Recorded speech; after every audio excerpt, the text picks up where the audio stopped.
Hi, everyone. Good evening. Thank you so much for joining us. For those of you who are joining the Info Session series for the second time, welcome again. For those of you who are joining it for the first time, this is a space that we've designed to make sure that people who are interested to apply to the Circle Incubation, for which the applications are open right now, they have as much visibility into the program and the selection process as possible. And to that end, today, we are going to be talking to two of our current entrepreneurs and one of our current partners who has graduated the Circle Incubation for you to understand what does the journey of an entrepreneur look like, and not just that, understanding what are some different models that the incubation can support. What does the roadmap look like for an entrepreneur while they're in the incubation, and what happens beyond that?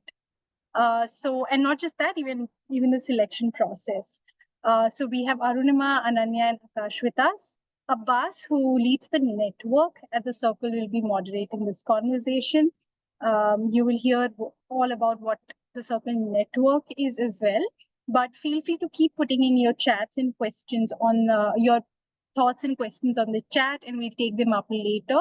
Most of this session is going to be interactive.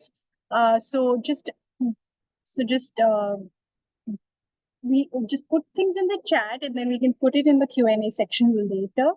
That's about it. I'm going to hand it over to Abbas to introduce himself, and then we'll hear from our entrepreneurs and partners about what they're up to right now, and then we'll take it from there.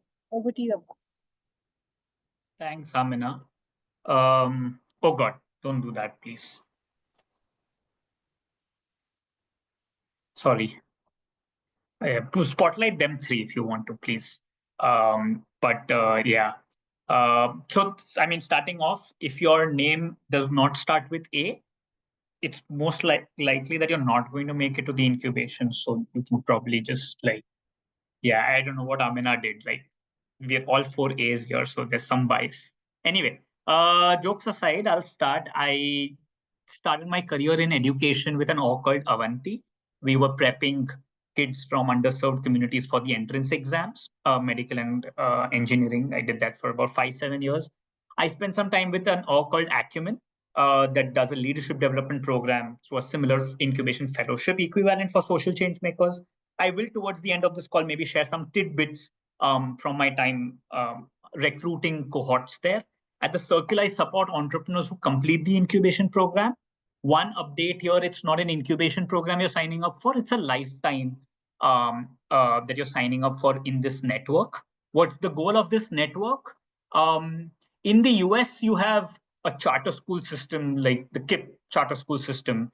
If parents hear that there's a KIPP charter school in their area, they feel convinced that there's a certain minimum expectation that their kids will get.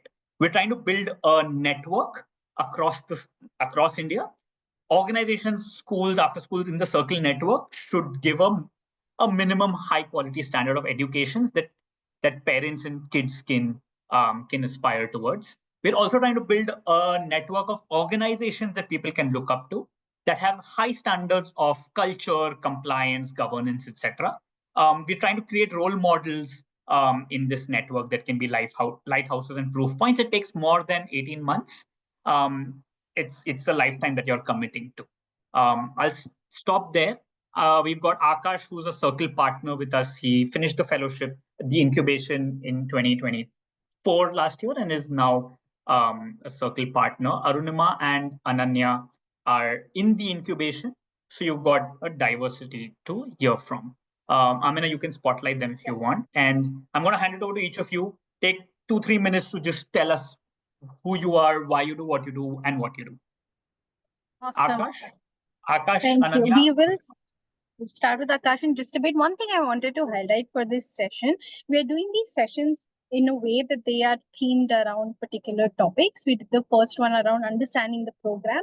This is largely to understand what an entrepreneur's journey looks like. We'll be doing sessions up until the 18th for application deep dive. So what are we looking for in an application? What does the incubation conference, which is one of our selection stages, what does it require? What is the sandbox, which is a hypothesis testing space? What is it that requires as well? if we can make sure that this conversation and interaction is as focused as possible, I think that's the best use of our time. Everything else we can either take offline, or we can take it to other sessions. Yeah, but feel free to keep putting in any thoughts that you have. All right, that's me. We will start with Akash. Thanks, Amina. Thank you, Abbas. Yeah, hello everyone. I am Akash, and as Abbas mentioned, I'm the first cohort which graduated like around 9 months back. I'm a Circle partner now. My journey in education started with Teach for India, which is around 8 years back, and where I entered into a community uh, of Mehrauli in Delhi. And from there on, like I've worked at organizations ranging from advocacy to consulting. I was a part of an organization called Central Square Foundation, where I did uh, some research work and wrote some interesting reports that you can find in the public domain. From there on, I went ahead and worked for Boston Consulting Group, and my large domain of work was around state transformation and working directly with the government. Uh, So my journey at education started with Teach for India, and the larger idea was at some point of time that I will get back and open a school. And I was at the midway in my BCG journey when I found Sandeep's email, and I thought that's the time to transition out and then apply to Circle. Um, I was one of those entrepreneurs who had entered the incubation on an idea phase, but then we sort of quickly moved on to the implementation side of it, and we launched the school with the name of the Sky High. I started with 3 students uh, in rural Kanpur. It's a district called Kanpur Dehat. We are 152 students as of now, and the larger idea and the larger vision that we're sort of working on is, can we give rural kids an opportunity to sort of have the same starting line as their urban counterparts, and whatever it takes, can we give them in terms of the resources and build that rigor in them so that they're able to enter the white job market 12 years down the line when they graduate from our schools. That's where we are in our journey. The admission season for the next academic year is starting off. We are just pushing our buttons to sort of get more students and improve on the programs that we have last year. Yeah, this is a brief introduction about myself and what we are building. Thank you for that, Akash. All right, Ananya, would you like to go next? I requested Arunima to go next. I'm still fixing my internet connection. I'm sorry, I'll go No worries. next. No No worries. worries. Hi, am I audible? Okay. So I'm Arunima. My journey in the education space started with Teach for India Fellowship and um, Art and Education Foundation right now is was a BTCP, that's Be the Change Project, when we do the fellowship, and it was called Philosophy back then. That's something that I'm building at the circle as well. And very coincidentally, Akash was on the selection panel for me at the exhibition last year. It's been like a full circle coming here and sharing the space with him too.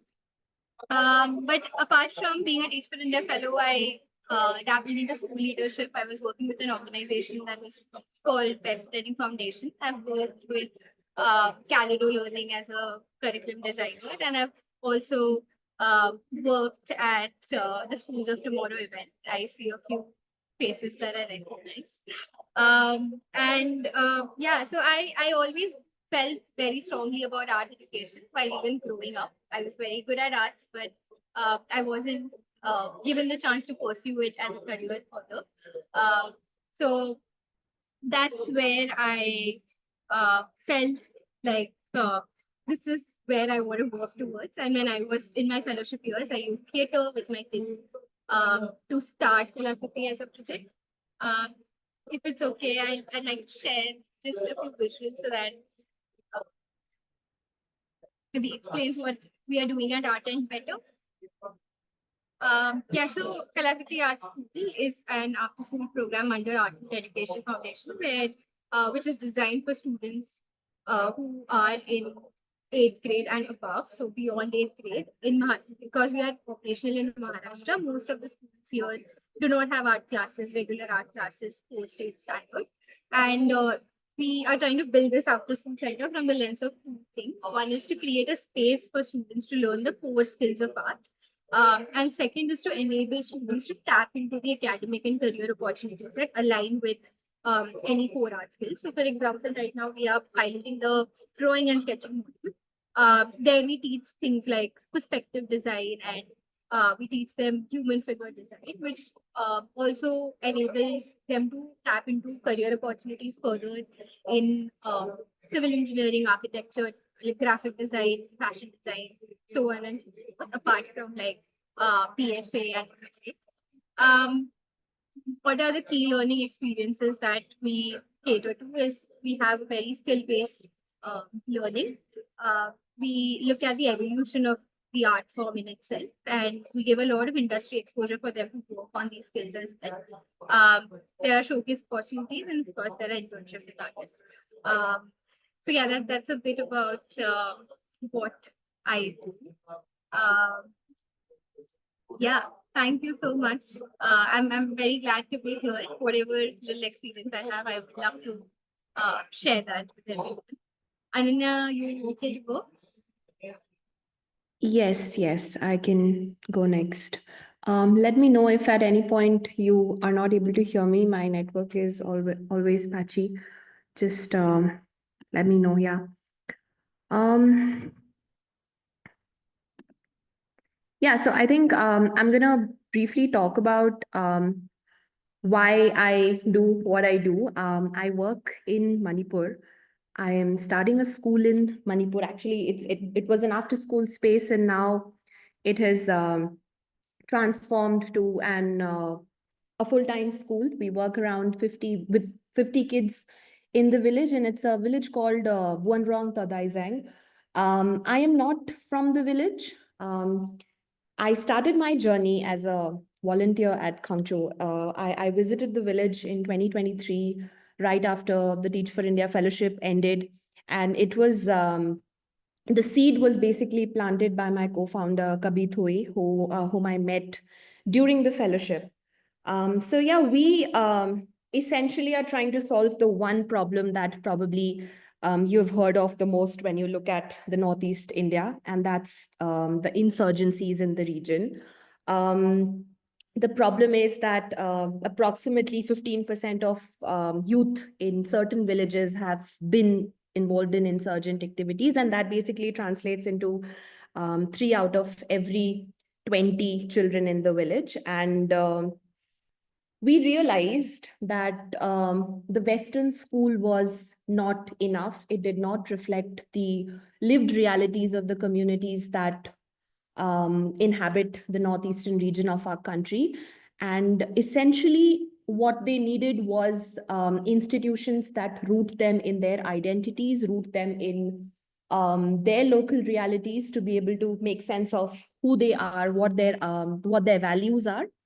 And a lot of this clarity for me came when I was actually locked down in Manipur when the violence, the Naga and the Kuki and the Maitai war in Manipur broke out in 2023. So one fine day, I was in the village volunteering. I woke up with no internet, no network. In 3 days later, I find out that Manipur has been shut down, internet has been banned due to the war.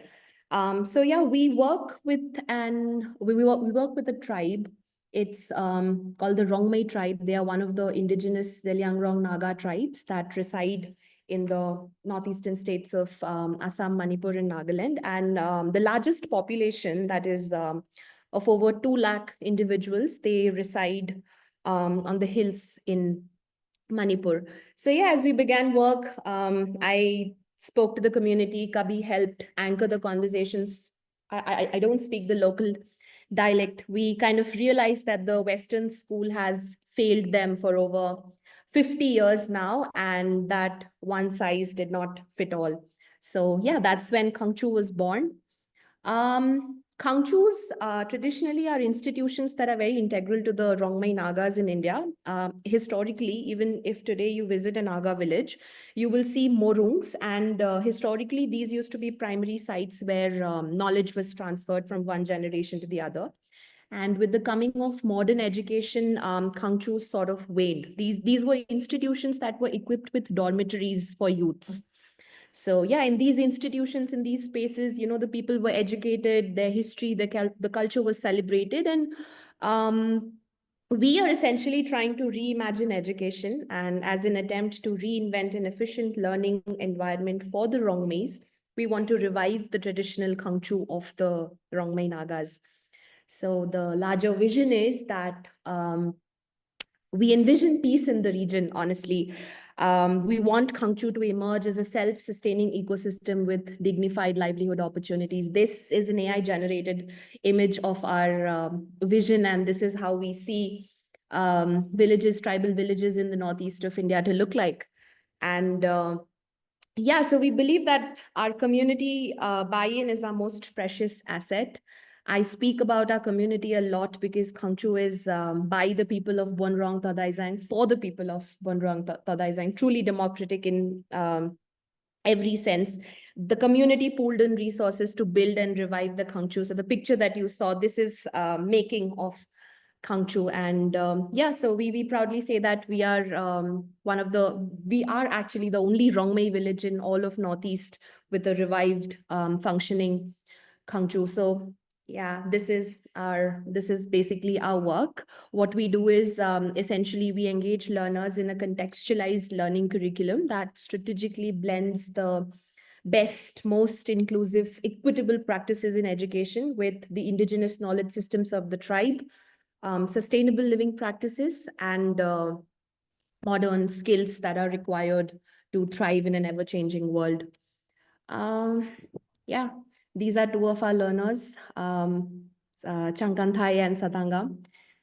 With this, I'll end my presentation. And it's in the past year, one of our key learning experiences has taught me that reinventing education sort of demands more than just patience. It requires mad courage, the courage to deliver experiences that, can make you think in new ways, one that fills you with pride in your abilities and identity.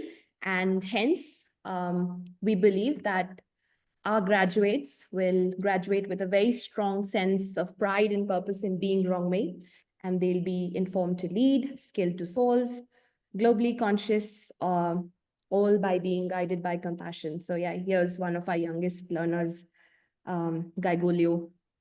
Yeah, that's about it. Thank you. Thanks, Ananya. Incredible. Thank you for sharing. For those of you who've attended some of the earlier info calls, I think you'll know that for us there isn't one definition of purpose, right? It's not each entrepreneur comes in with a vision that is very, very rooted in their context and in their experiences. We're rediscovering what's lost. We're innovating where we don't have any other solutions. We're also leveraging best practices that already exist across India's education system and moving them from one place to another. So let's talk a little bit about the incubation. Akash, Arunima, and we don't have to sort of get answers from everyone necessarily for all questions, but Akash, maybe if you can tell us a little bit about your experience of the incubation, and basis that, what would your advice to people applying be, right? Who is the incubation really very useful for, and who is it not useful for?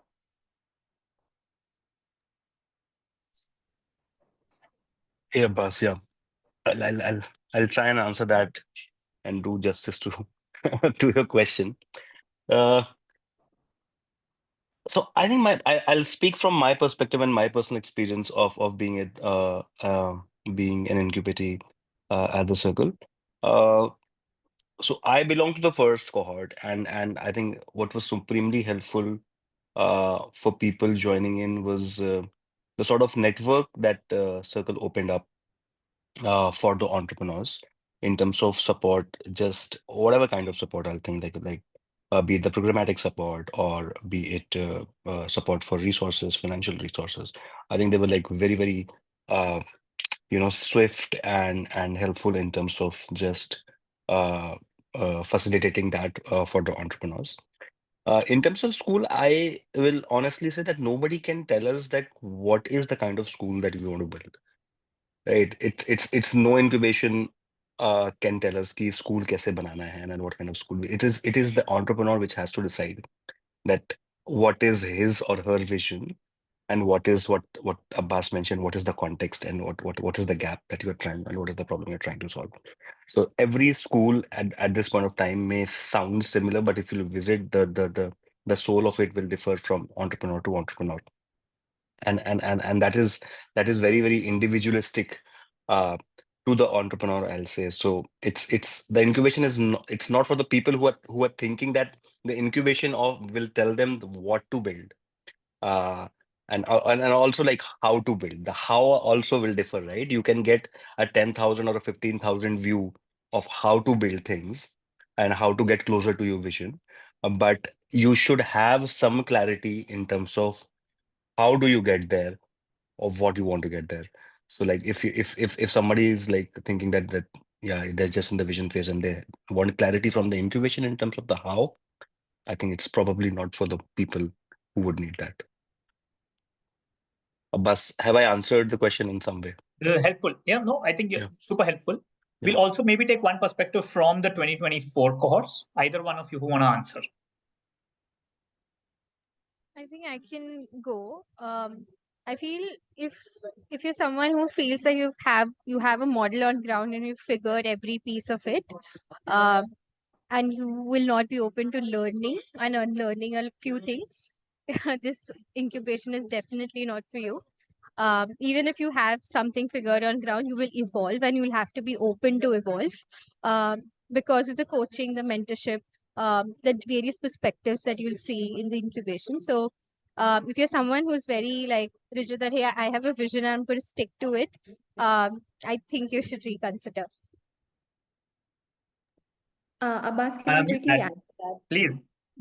Just 30 seconds. Yeah, I No, think take- I was take 5. in my head because I was thinking about exactly the same thing. I feel like the vision is there. You know how do you want to do it? But I feel like what has helped Kangchu is just the mentorship and just also my willingness to shift entirely. The program has changed, the vision has changed, it has been refined, I would say.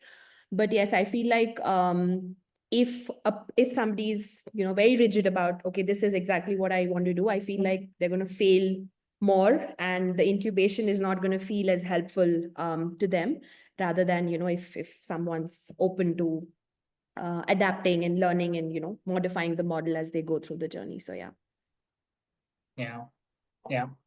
A little bit about what I'm hearing from the both of you, right? I think is if you're in a vision stage and you want specific answers and you want the circle to tell you what to build, that's probably not going to help. If you feel like you figured out a lot of it and you know what works and you just want to go into action mode, that's also not going to work. There's like a sweet spot in the middle where you know what you have, but you know you need to bake it and you're willing to hit ground, learn and evolve with the cohort and incubation. And there's a beautiful sweet spot there. Yeah. Akash again had no selection, no precedents, no such info calls, right? So like he went into the selection process not knowing what it looks like. No one from the cohorts to speak before. Ananya and Arunima had several people. They also had an additional step, which was the sandbox. There's going to be a dedicated call on the sandbox as well. There's going to be an info session on the sandbox. But maybe Arunima or Ananya, if you can talk about what the evolved selection process looked like for you, so that those who are currently designing their and working on their applications can get tips. And then Akash, you can share tips on how to sort of show up best in the process. Yeah. How was your selection process for you, Ananya and Arunima? And then tips. Yeah, I can take it up first. I think the selection process really pushed me to get a lot of clarity on the vision. Like I said, we inaugurated the space in January, and then we were just doing our pilots here and there.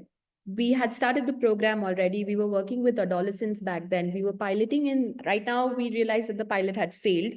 But initially with the program, how is it that we want to do it? What are we doing? All of that aside, I feel like the selection process gave me a lot of time to actually sit down and think about what my vision was.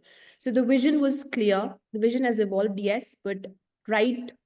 I think the incubation conference was when I spoke with a lot of conviction about what my vision is. I was open to changing my how, but not exactly what I wanted from the work that I'm doing.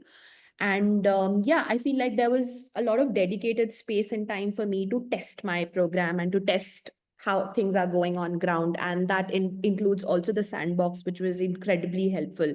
So right after the incubation conference, I feel like had the sandbox not been there, I would have made a lot more tweaks to my program, thinking, okay, this is what I'm discarding. This is absolutely not working. So that would have been a lot of time and energy going into spaces where, you most likely wouldn't get success from.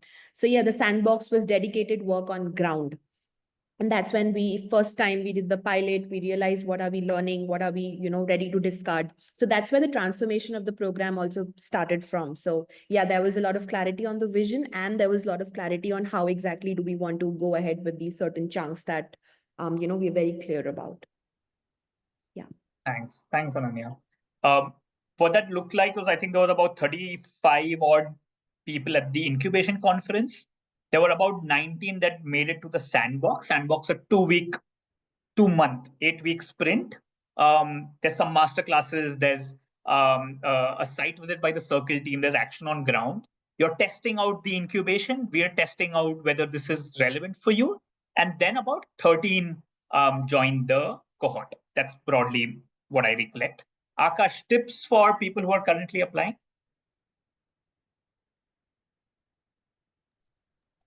Abbas, can Akash, you like elaborate a little bit more Akash, on the tips? Like Sorry, what Akash, you before can like Akash, I? from the I tip? think Aruna wants to Yeah, add. I just wanted Yeah. to say one thing. Like Ananya has beautifully covered the incubating part of it, but I feel this is like the entire application process with the circle is also like a dating period with them. Like you will see their investment, um, and you'll truly see how they shape you. It's like a trailer before the incubator. So I feel they take that particular period to also give you actual feedback. Even in the incubation conference, like all of us, after we came out of that space, right, we didn't feel that we were being interviewed. They were actually giving us, okay, what can work. It was a conversation more than anything. So you as an applicant will take back a lot, than they will actually see in you. So it's not more grading, it's more understanding whether this partnership works or not. So yeah, I just wanted to add that. Thanks, Arunima. Glad that you felt that way and many felt that way. I don't like the dating analogy, but yeah, sure. The other one is nice.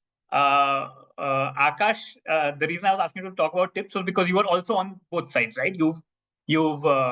You've applied for the first cohort, but then you were also on the panel as you were helping us select subsequent cohorts. So from both lenses, if you have tips and suggestions for those who are putting their best foot forward, what would those be? From being on both sides of it. Yeah, yeah.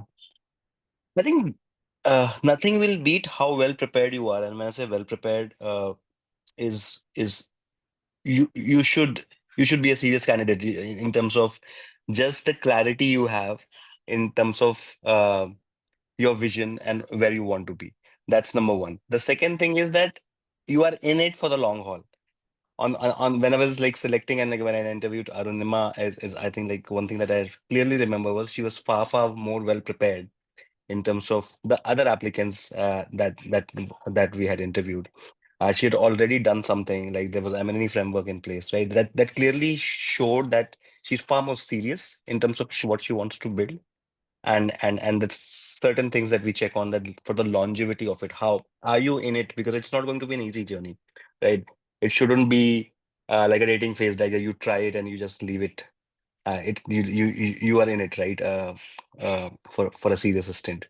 But I think those are the two things that I personally because the how of it will shift over the period of time. You will have clarity at the start, and then you will try and pilot and prototype things, and that will keep shifting. but how long are you in it for is something that matters, and also the clarity on what you want to build and who you want to serve, right? Who is basically that equity lens, that who is your target audience is also a very critical element of being like more prepared. Thanks. Thanks, Akash. I'm opening it up for questions. I was given strict instructions by Amina. You don't talk more than 30 minutes. Open it up for questions. If you don't ask questions, I'll keep speaking. So unmute and ask questions.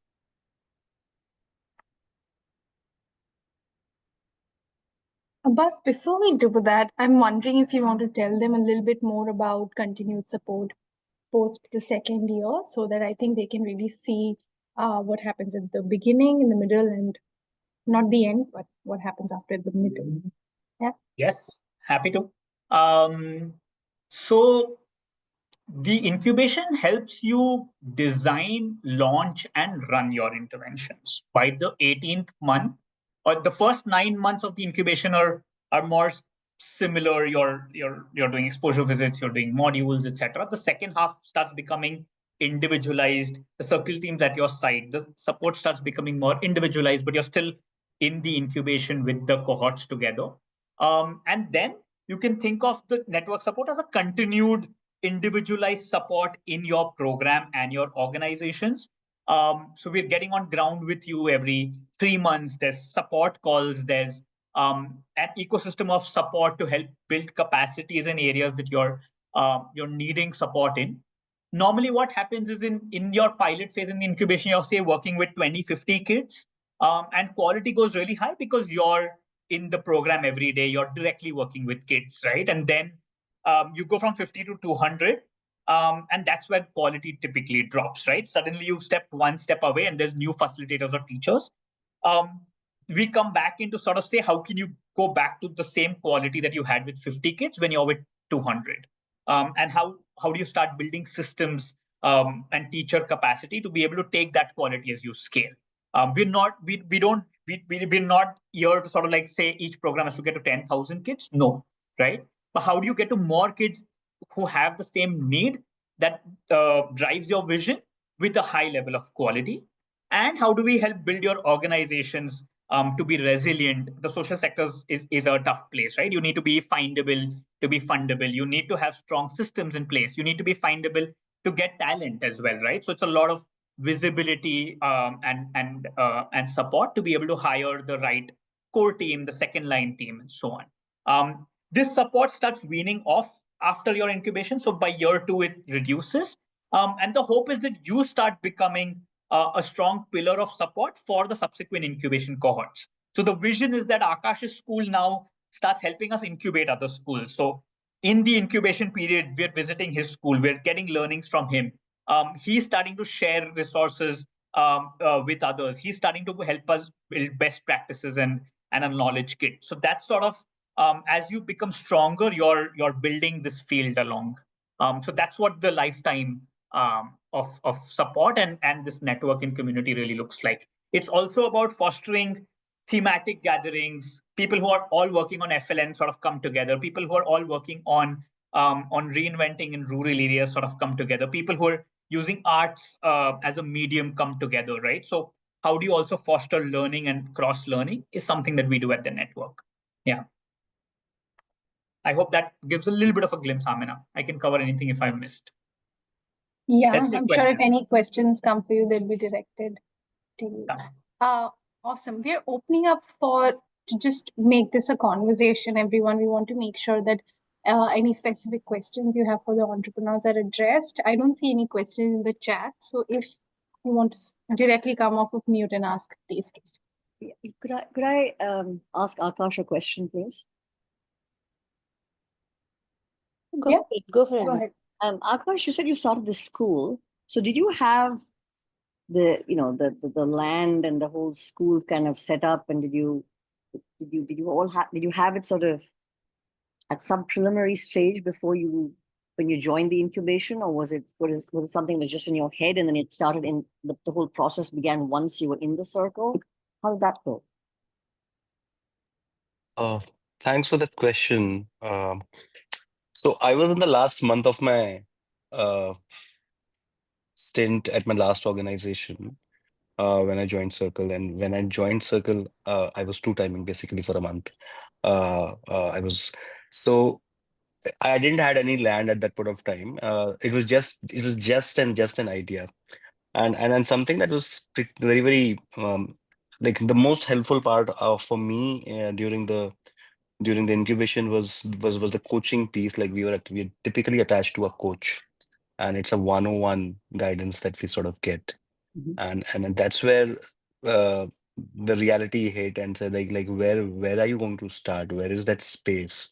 So like from day one, I think my entire focus was finding a place, and I was lucky to find a place within a couple of months into the incubation. So it's a leased space. We've leased it for a good 15 years now, and we have been privileged to sort of also get the state affiliations in place.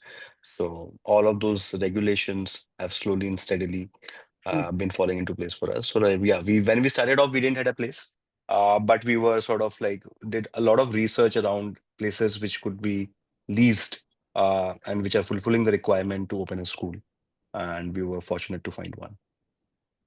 Yes. And the whole and the financial part of it, you kind of put it together as you went along. Yeah, so I think the first bit of the financials poured in was from my own savings, and then Circle stepped in bits and pieces in between during during the incubation. So post 6 months, there was some support given by them, and there was some connects which materialized.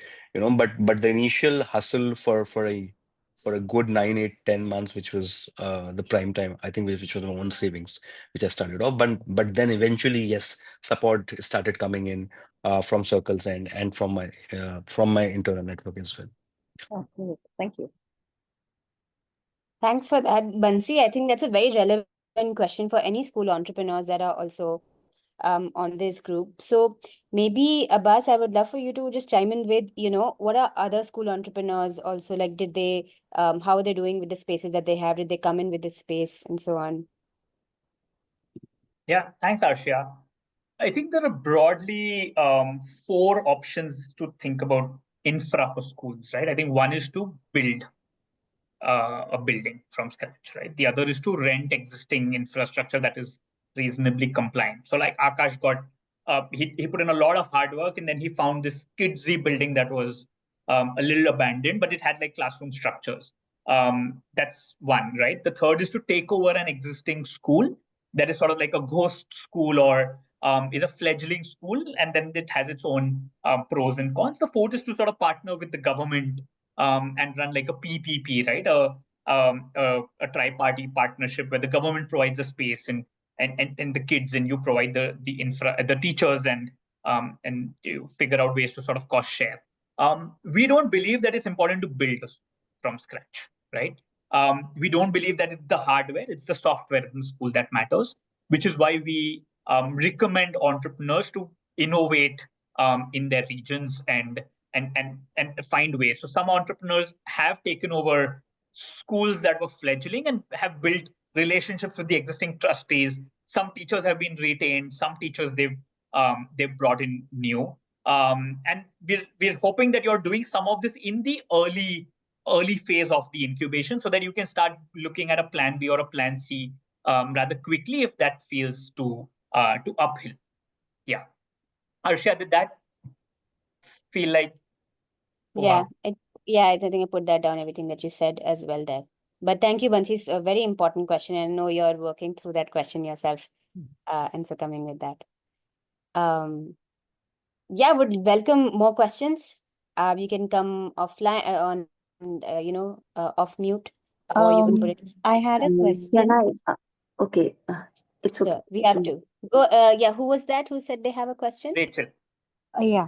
Rachel. Let's. So the thing is that I wanted to ask you in terms of, if suppose rather than just building a school, if we want to build an educational program that would cater to different schools, is that possible in the incubation? Arunima, you wanna take that? Yeah, sure. So even we started with an after school space, right? But right now also we are running different programs in different schools. Like we're running the drawing and sketching program at 3 different spaces right now. So yeah, I mean that's where your uh being open to evolving comes into space. Like as you go through the incubation, you piece out certain things, and like you understand that okay, you can run a program, you can run a center, or you can build it into a school, or you can plug it into the school timetable as well. So yeah, it's possible as well, as long as the vision and the intent is to uh, provide something that reimagines education as a whole, in its core. Thank you so much. That answered it. Thank you. Yeah, Thanks so I, much for that. Yeah, I have, can I go next? Yeah. go Um, ahead. so Akash and Ananya, I want to ask you here, like, as Abbas mentioned, like, if a school is already there, like, and then they are like, for some reason, suppose the school is not running well, or for any reason, the number of students. So, in case, suppose, I want to take over that school. So, in that terms, like, the school is already a running school, right?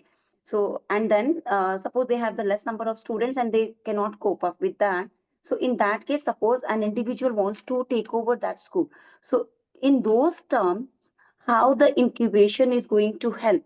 Because it may, like, how, in what terms the incubation is going to take help there, the individual, or how an individual can be going through the entire process when a school is already there, and then like in what terms, because the one who is the owner of the school, maybe some other person who is not an incubator, incubation, like, programmer. So how, like, how, in what terms the support will be, in what terms? Yeah, I can take that up, Akash. Is that all right? Yeah. Thank you, Ranjana. I think it's very valid. Like here as well in the community that we work in, there is government school where essentially the government school was not functional and the community took it upon themselves to revive it. So for the last 14 years, this school has been run by the community because they deeply um, believe in, the cause and why education is needed. I think I think the incubation and the way that the incubation has supported us is just by helping us refine our vision and the how. I'll give you some more context to what that means. When we started off with the incubation, we were an after school program and we were working with adolescents who used to come to us after school. But then we realized that this is something that's not working because at Kamchu we're doing things very differently, and when they go to the school, they're just like somehow with every little thing that the community could provide, they're trying to run the space, but it's not up to the mark of what we are trying to hold up for them at Kamchu. So I think the program evolved, the vision evolved. So like Akash was mentioning, there's coaching, the incubation support calls were there, even the modules. So I think the idea came to us during my second month of the incubation when we were doing the graduate aims and what is it exactly that we want our kids to graduate with. And that's when we realized that there are teachers available. So in our community, the teachers are from the village who are, volunteering to teach because there are no government teachers who are placed here. So what we realized was we could take up a particular section of the school that's already existing, and in talks with the community, we sort of worked really in depth with our board. So we have a board here that comprises of the village leaders, women representatives, and other leaders in the community. So we sort of realized that there is a need for a school that sort of reimagines education for them. So then what we did was we partnered with the government school. This is again not with government. This is not a PPP. I would like to clarify that because the government is really not involved in the functioning of the school. It's by the community. So we sort of partnered with the village authority and we told them that Khangchu can evolve into a school this year and we can take up kids from grade 1 to 3. And the teachers who were teaching in grade 1 to 3 back in school we have hired them, we have absorbed them into Khangchu. So right now, Khangchu has taken over classes 1 to 3. And the goal is that as we grow, Khangchu can become the primary site where knowledge is transacted in the community. So that is how we approached it. And so right now, all the kids, 50 kids, the early learners are with us. And for the other grades, the government school is working as it used to work. So that has been my experience. Yeah.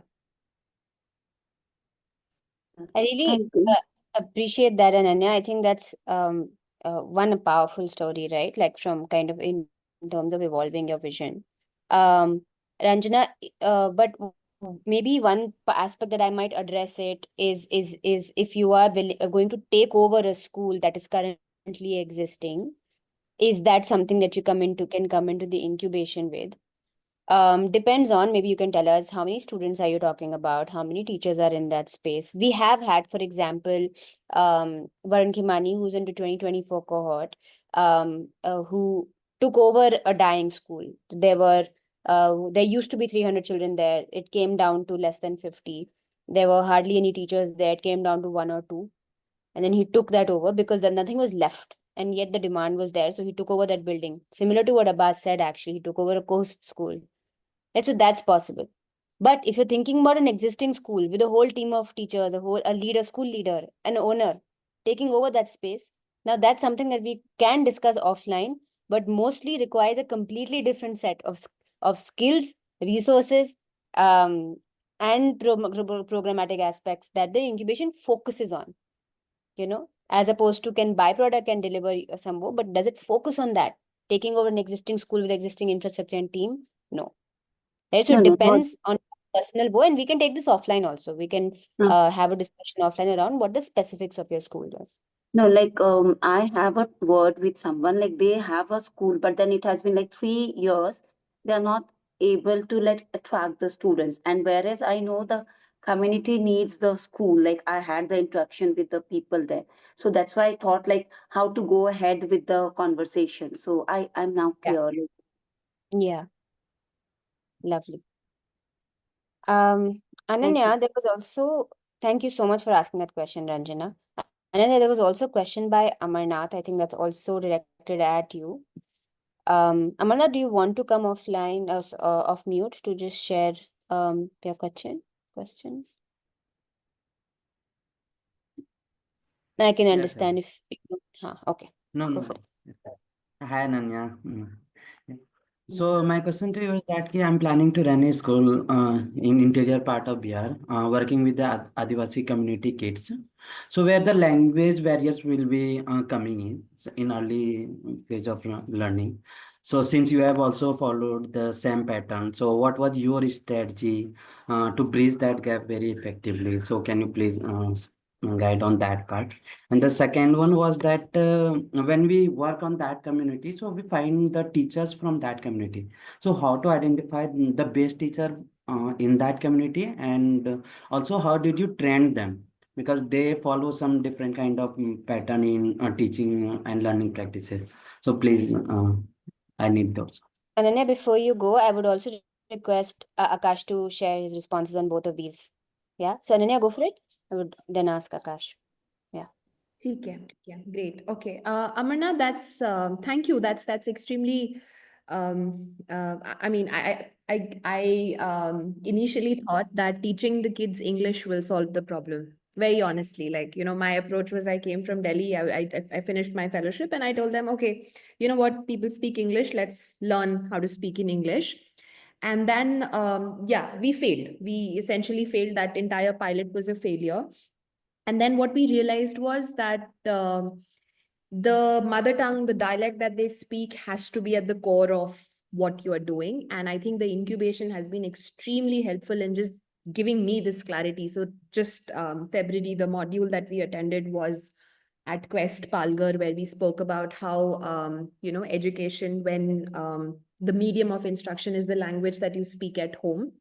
And of course, there is a lot of literature around that as well. So my journey honestly has been realizing that I cannot be speaking in English at all times and expecting my kids to learn and thrive in an environment where a person is speaking a language that's foreign to them.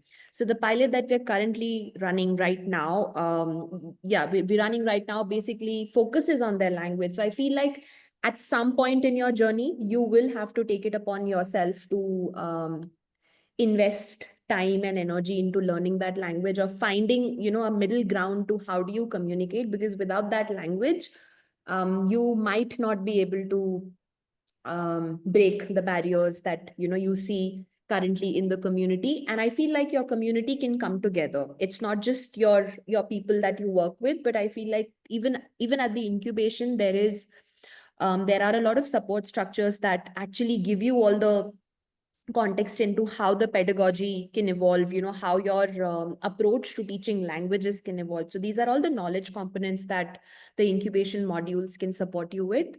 So yeah, I think that's so now my approach is that after 1.5 years of staying in the village, I do understand Rongmei. So I enable the kids to speak in Rongmei. So when they speak in Rongmei, I see. So there's this one thing that I learned at the module last month. Do you want proficiency in a foreign language, or do you want expression in, the mother tongue? So you prioritize as an entrepreneur, what is it that you want for the kids? And with the incubation support, I realized that I would rather have my kids express as much as they want in their mother tongue rather than push for proficiency in a language that they don't hear, read, or come across often.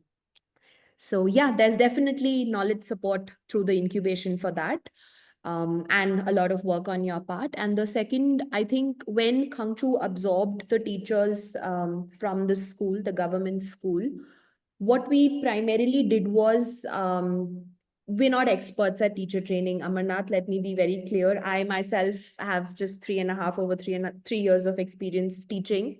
So what we wanted to do essentially was give them good clarity on what Khangchu's vision stands for. So right now, the community is on board with us telling them that beating a child is unacceptable. So we've taken baby steps towards, towards realizing what is the vision for teaching and learning at Khangchu. So how did we identify best teachers? I think our approach was, when we spoke about the vision, we sort of identified who are the ones who are absolutely on board with what we want for the community. And like I said, I am an outsider. I come to the community with a lot of fancy words, maybe, but is the teacher who's coming into this space on board with what Kabir Thui, so he's my co-founder, he's from the village. So is he or she aligned with what we want to do at Khangchu, was how we identified the teachers from the community. And the process is ongoing. So like you said, training for impactful teaching.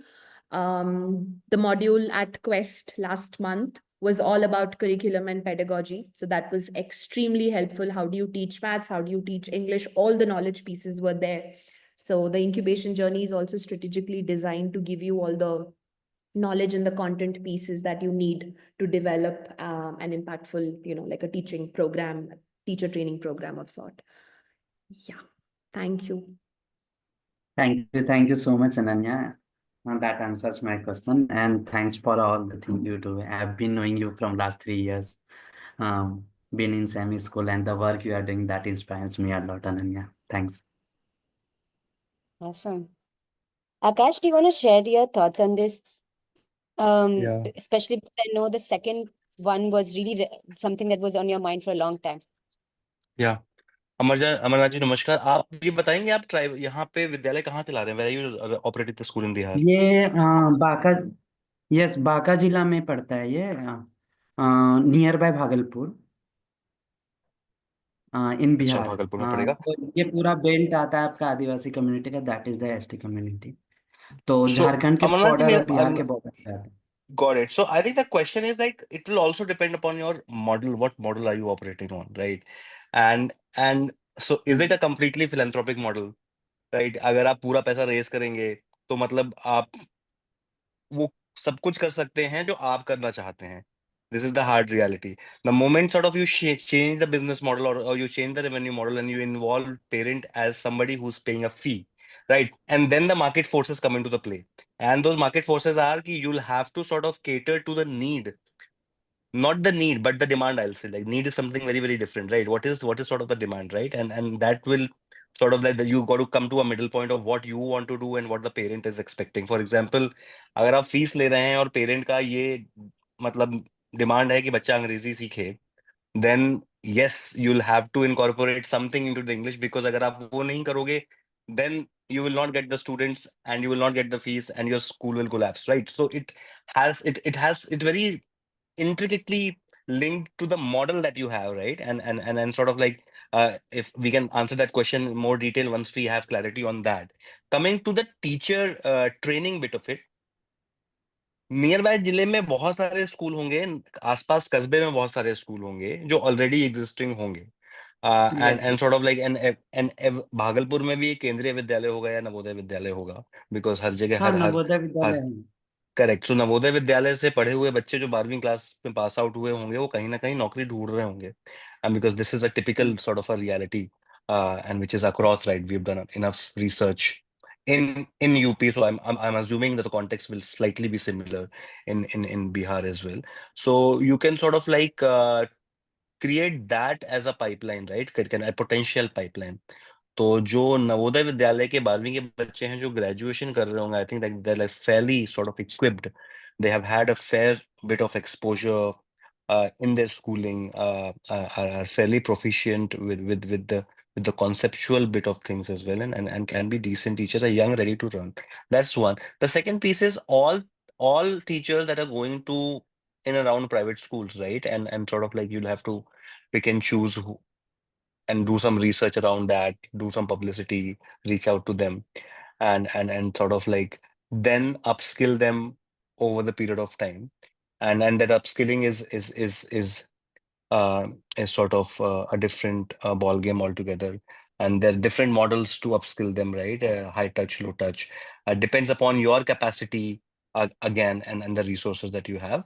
What we are personally doing is we are doing an in-house capacity building where we have a couple of coaches which have like rich experience of working in organizations like Teach for India and have been exemplary facilitators in their fellowship days. And so sort of like we are using them and sort of leveraging them to upskill our teachers in-house. So we have an in-house teacher capacity model. We are hiring local and upskilling them. But again, it will differ from school to school basis of the resources that they have. So like happy to take that question offline as well, because we'll have to get some knowledge sharing happening from your end also to like sort of like give you more targeted answer for that. Sure, sure. Thanks, Akash. I guess that I also need few more clarity on my part also. Then definitely I'll reach you out and take your suggestion on that part also. But thanks for your advice. Thanks. Thanks so much for giving that rounded response, both of you. I've put down the gist in the chat for anybody else who would want to look Hi, at. can I ask question? Go for it, Trev. Yeah. So any of the who is working on to any of the school, can I know that the finances, the financial model of the after school or the school needs to be a self-sustainable, or it should be a NGO or a philanthropic? How do you look for the school? I can take that as well. I think it's one of the common commitments across the Circle network, organizations, schools, and after schools is a commitment to equity, which is essentially saying your focus has to be on creating transformative life experiences, the education for kids from underserved communities to be able to get them out of economic and non-economic poverty. And at least 50% of the children in your program should come from underserved or low-income communities, and you can define that context. You can define what low-income means for your context, which means that inherently their ability to pay does not decide the quality of education they get. They're most likely going to have to provide an education that is a little costlier than their ability to pay in that region. For those like Akash, schools that charge fees from their their children parents. The fees typically cover about 25 to 30%, in some cases about 50 to 60% of the cost of running the program.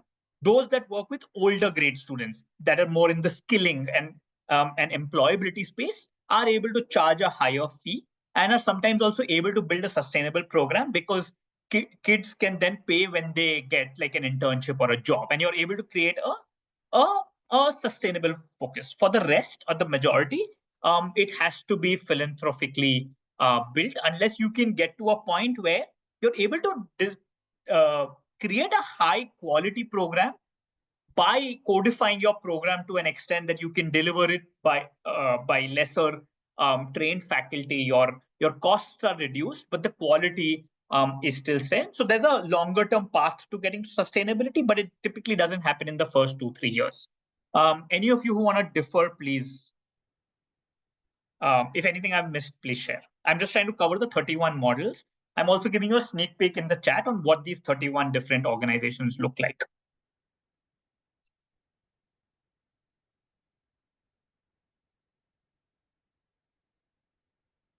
Anyone can add.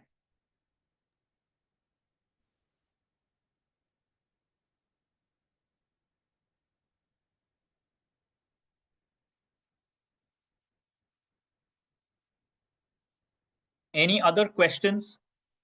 We've got 10 more minutes with all the fantastic A's. How we can Sorry, Prabhanju. I had one question come in. I'll just quickly say this, that how do we connect offline? So for anybody who wants to connect offline, same question. we'll request and for people to share, if they're fine with it, to share their contact. It could be an email ID, it could be a phone number, but also LinkedIn. And then please reach out. And of course, we will be sharing the circle itself. We'll be sharing our own communication method. So we can definitely connect offline. We can share a scheduler that you can then maybe set up a meeting with. But with the entrepreneurs, you can connect with them over LinkedIn, or if they share their emails with that. And Abbas, Arunima, Ananya have all shared their email IDs, so you can reach out to them there also.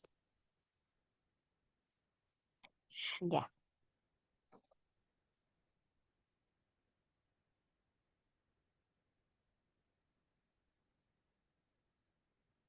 Amrit has a question. Amrit, do you want me to read this whole thing out, or would you like to say it? How do you balance the emotions with the demands of leadership and decision making? Okay. Please go ahead, Abbas. Just you can... No, I'm reading out the question. Yeah. Yeah, that's what I'm saying. Read out the question, please. Yeah. Working for the cause is one thing, but building and running an organization is powerful. Yeah. It requires a lot. How do you balance emotions with demands? Who wants to answer?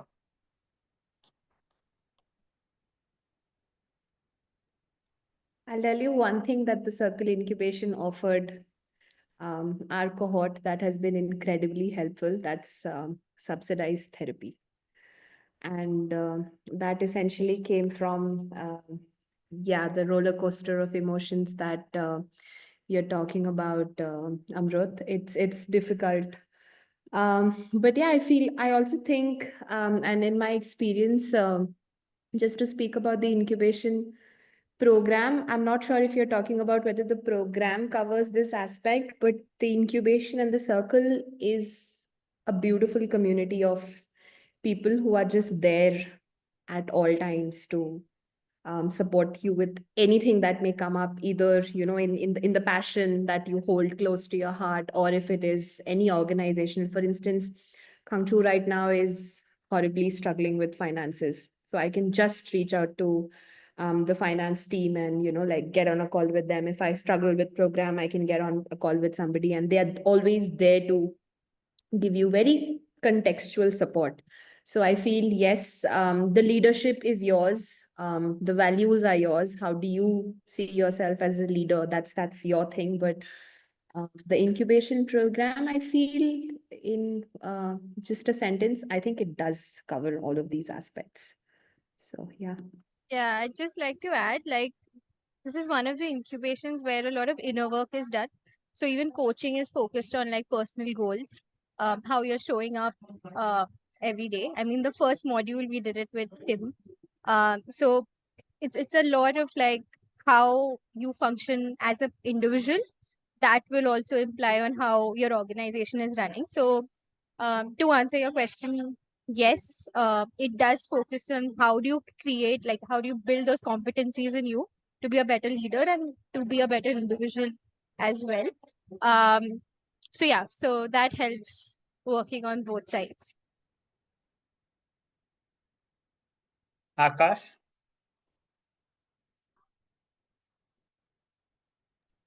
I think both Arunima and Ananya have shared this aptly.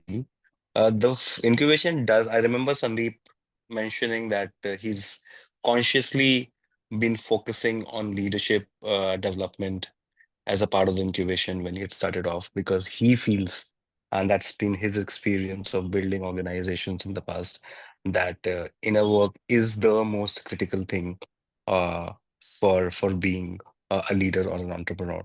And Circle consciously has incorporated elements where your personal leadership is being developed over the period of time. So yeah. And plus, yeah, handling emotions has to do a lot with community, and when like 11, 12 people coming together in one cohort, like sharing a strong bond, gives you those people who always have your back, and sort of this venting space that you can have with them, right, and share like personal problems. It's always very, very helpful, and the circle is eventually becoming larger and larger, but especially like those cohort people are, I'm sure, very intricately attached and uh, with each other. So that helps us as well. Yeah, there's leadership, there's tools, there's community, but really the work is yours, right? So I think on the day to day, it's something that you're signing up for. It gets more complex, yes, and it's a huge focus because I think that's one of the biggest levers, um, right, that can influence longevity and quality. Really important question. Thank you for that. Hi. Yes, go ahead. Yeah. Is there a time for We have one time more for, question? depending on how long the response is, we have time for Okay. one or two more questions. Okay. So, yeah, my question is related to the after school program. Like all three of you, I know Ananya has said that she initially it was visualized as an after school, but then it converted into in school program.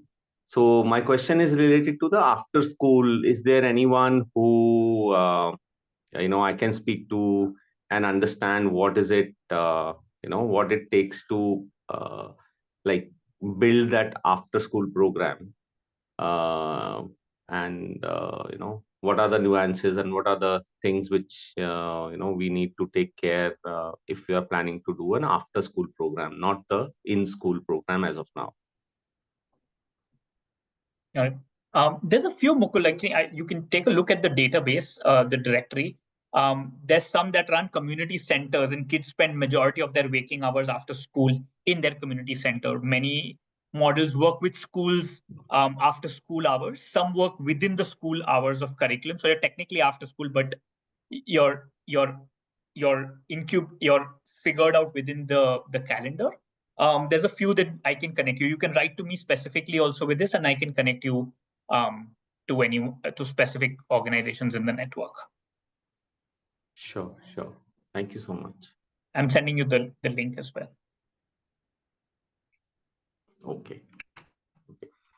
So another follow-up question, because I'm hearing a lot of like school children, specifically, for our program, we are actually focusing on parents of children below 6 and 7 years of age, like nursery, KG, and first. I mean, that is the program. Both of us, like co-founders, we are passionate about, based on our learning during our fellowship days, and after that, and working with Anganwadis and all those places. So, if the program broadly is focusing on parents and indirectly, um, supporting the children or upbringing or those foundational years, how is that? Because I've not heard, even from people who are actually being incubated, and I spoke to, a couple of them. So just wanted to, put this forward that what is it? Is there a flexibility on the idea, on what are our vision, and then we can take it forward from there, or is there a like no children, it has to be with the children only? So yeah. I'll take that. That's actually true, Mukul. I'm sure may have had this discussion earlier as well. That's true. The direct impact is a very strong element of eligibility for the incubation. We do work directly with young people. Of course, work with parents is a very, very strong part of it, but they are secondary stakeholders. Our primary stakeholders will be children. Okay. If we don't have any more questions, I think we can close this out right now. I just want to ask before we close out, is there a poll? There is a poll. Then let's do the poll, friends. It'll take us 60 seconds to do it. And that will also help us understand what are some remaining questions that we might have that we can arrange more support for. What might we do differently? If you have lingering questions that you still want answers to, please put them down in the chat. We'll try and incorporate them in upcoming info sessions. 40% of you have already responded. That's amazing. That's almost 50% have already responded. We also would want to share, Amna has shared the Circle Incubation FAQs. You can bookmark that link. If you haven't registered yet, please do that. It takes not more than a minute, and what it helps us do is know, what your primary motivation is to wanting to join the incubation, and therefore we can then frame our support towards you as well. So it really helps us frame our support for you. So do register. Another thing is that we do have more info sessions coming up over the next few days.